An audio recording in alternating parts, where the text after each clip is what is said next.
É um grupo, maioria de security e de maintenance, e o qual nós queremos trazer um foundation para nos first response team. Pananta é líder do team, para ora tem algo, não sabe para hasi e quenta não ainda para seguir by para tour guest e empregado está safe. Quantos semanas é treino toda? Então tá full semana, 5 dias. Que cultura não assim tem training aqui? Como para responder a emergência não, como para dar first aid na ture caso não que pode resolver, também ora tem orkan of whatever para uma emergência salida não e como para pagar candela. Tu trabalhou na passa aqui fluente sem problema? Tudo passa aqui sem problema.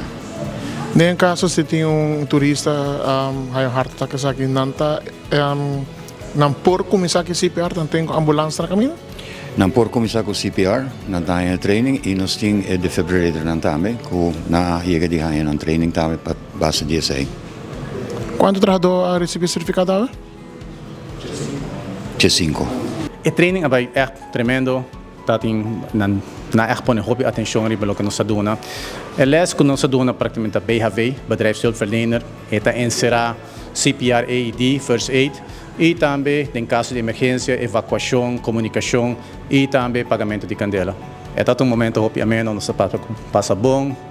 Não também se chama hobby cosmos agora, cada propriedade é diferente.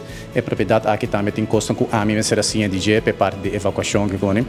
Pero tudo não é echt uma boa na parte e tudo passei flying colors. Não tá claro para na sabe preciso que cada procedura tá, que cada step tá, que não tenho hasi, que não tenho atender com emergência e não tem na mesma SOPs não coordenador de jefe de segurança, que não sabe que não tenho hasi em caso de evacuação com cada precisa procedura me está que não tenho hasi de emergência.